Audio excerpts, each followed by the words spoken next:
Hello everyone and welcome back to the Common Sense Crypto channel. As with you always, this is Rich doing another video today on XRP. So I hope you're all having a wonderful day today wherever you are in this great world. We're going to talk about XRP, but before I get started, you know I'm always transparent with all of you, and I wanted to give you all heads up. What I did was this. I don't know if we're getting close to a massive run-up or what's going to come next, because I got approached by two different wallet makers in the past week. I told you about Tangem. I'm going to start to work with them, but Decent also approached me as well, and they want to give me promotional codes for all of you. So I'm going to work with both wallet makers because I want to give you options as well, whatever works for you. I honestly like both of these wallets, but like I always tell you, I always keep you in the loop on anything new around this channel. And today was a massive FUD day, and I'm going to address it in this video. So we're looking at XRP on the one-day chart, sitting here just above 50 cents. We dipped down to 49.5 cents earlier today because of this right here. It appears Ripple was hacked for 213 million XRP. And so far, the stolen funds have been laundered through MEXC, Gate, Binance, Kraken, OKX, HTX, Hit Bitcoin, etc. But it wasn't Ripple that was hacked. And all of a sudden, once this news came out, every single Bitcoin maxi said, "Rest in peace, XRP." That's how afraid of this cryptocurrency they actually are. Yesterday, there was an unauthorized access to a few of my personal XRP accounts, not Ripple. We were quickly able to catch the problem and notify exchanges to freeze the affected addresses. Law enforcement is already involved. That comes from Chris Larson. That's whose accounts got hacked, not Ripple's. Even Brad came out with a statement. Given some irresponsible speculation and reporting, I want to reiterate that no Ripple managed wallets were compromised. Full stop. But that's why I said we are at a time right now in crypto where the communities are so divided. I mean, there was a time in crypto, sure, everybody argued with the Bitcoin maxis, and the Bitcoin maxis argued with the XRP community. But now we have arguing going on in all of these communities all of a sudden. It's like, when I showed you that map with what's going on with Texas, with the United States, how it shows this country is so divided, that's how divided these crypto communities are now as well. You could go over into the Bitcoin communities and you see people pissed off. You know why? Because they hyped up those ETFs. People said, just buy Bitcoin. It's going to go to $100,000 overnight within the next couple of days. It didn't happen. People are mad. People in the XRP community listening to people all the time saying, so once this case ends, the price is going to $10 plus. The case did not even fully end yet, and people are pissed off. People got mad because they thought once XRP got clarity, legal clarity, they thought we were going to skyrocket shortly after. And I think that changed the whole narrative going forward. Plus, at the same time, you have other people selling off because they're tired of the price action on XRP as well. A lot of people already expected to get rich from their XRP. But that's what's really going on. And anybody that has any common sense would just sit back and do nothing. Ignore the FUD and just do nothing. Stay patient. It's gonna come. And a lot of people will not be here when that happens. BS, the story is the same old song. My theory is that it was done purposely. Why would they want these dudes holding billions of XRP if XRP is what we say it is? Watch, same issues will happen to other whale wallets holding billions of XRP. Now, some people think this was intentional, that what happened with the hack on the Chris Larson's wallets. I don't know. We are at a strange time in crypto. Some people were saying the banks don't want Chris Larsen holding that much XRP. That he sold off to the banks, called it a hack instead. I've seen so much speculation around this.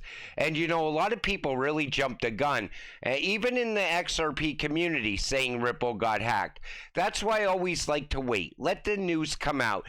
Let's see where this goes. Let's see if Brad makes a statement. Let's see if Chris Larsen makes a statement. David Schwartz makes a statement. People only care about views at this point. I like to give it time.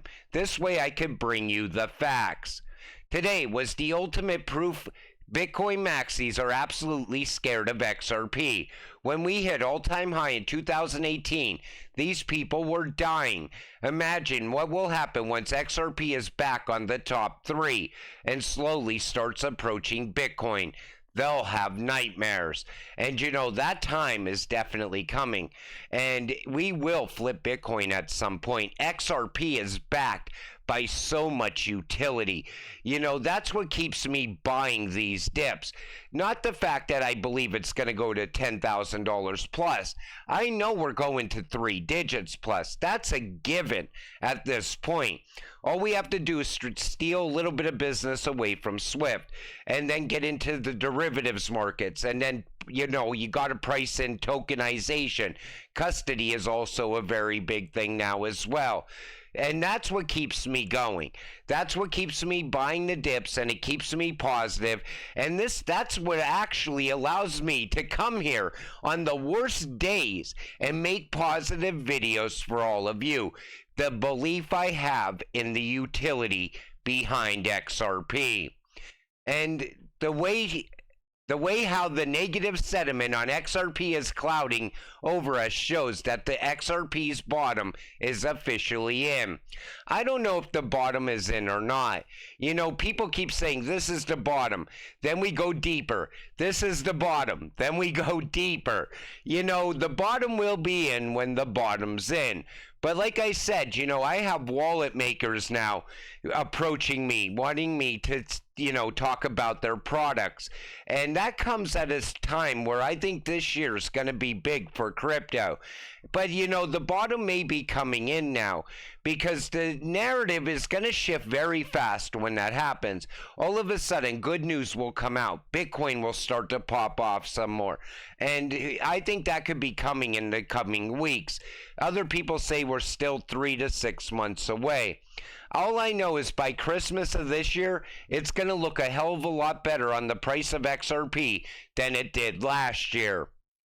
And people talked about custody. They said, why is Chris Larsen not holding his XRP at Medico? But take a listen to this, because this shows how important custody actually is. Hi, I'm Julian, so I'm the CEO of Zodia Custody. We were created by Standard Chartered Ventures 4 years ago as a standalone custodian. We also have Northern Trust and SBI on our shareholder.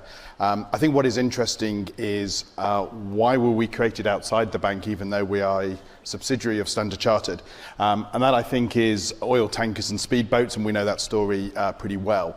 But I think the underpinning belief is really twofold. One is that blockchain is here to stay, and secondly, kind of as Adrian said in his opening speech, is that everything starts with custody. And if you get custody right, safe, secure place for your assets, then we can create interesting solutions on top. So everything starts with custody, and that shows why Brad went in that direction. Remember, he even said the biggest banks in the world were talking to him about custody. That's why Medico is so important. The significance of the digital dirham and Enbridge with Ripple lies in their role in pioneering digital finance and facilitating efficient cross-border transactions, thereby reinforcing the UAE's global hub status and contributing to the ongoing digital transformation of the financial services sector. Everybody wants the same thing. Like I always tell you, they want fast, cheap, and secure. And that's what Ripple offers. And that's why Ripple is a game changer when it comes to cross-border payments. But you see Navin Gupta there? He is stepping down. After 7 years at Ripple, it's time to say goodbye and embark on a new adventure. Grateful to work with Ripplers in building the internet of value. A big thank you to Chris Larson for your vision, and Brad Garlinghouse and Monica Long for leading us. I think Navin Gupta is going on to something much bigger, and I still think it's going to be tied back to Ripple somehow. Maybe he's going to bring Ripple into a different sector. Who knows where we go from here? But this guy over the years has said some of the greatest things about XRP, like this one right here. Ripple is not an ordinary company. We are not here to make us have a small market share or make a small amount of money. We are here to make a dent in the universe. And I'm going to miss Navin Gupta talking about XRP because he was always so vocal. You know, when you didn't hear much coming from Brad or Chris or even David Schwartz, you always got some sort of uplifting message from Navin Gupta. And he did great things internationally for Ripple. That's why I said, and he believes in this technology. He's talked about ODL multiple times in the past. I think he's going to work with a company that utilizes RippleNet and XRP. I think that's the path forward for him. But you know, as we look at the price of XRP sitting here just above 50 cents, I know the weak hands are still getting shaken out at this price, and I'm still buying. I'm actually anticipating us going even a little bit lower before we finally start to take off. I'm not quite sold on the bottom being in yet, is what I'm saying. And I do believe that we will definitely see that SEC versus Ripple case end this year. That's going to be monumental. When that happens, that is going to be one of the most exciting days for XRP. We got legal clarity. We need this case to come to a complete end, because shortly after, we are going to see so much adoption for Ripple and XRP. That's when we could actually see 2 digits for the first time. I think we're going to soar past our all-time high very quick when that happens. But you know, until it does, you got to stay patient, stay positive. Let's get rich together. With that said, I'm going to wrap up this video. I want to thank you all for watching. I appreciate all of you. I'll see you in the next one. Have a great night.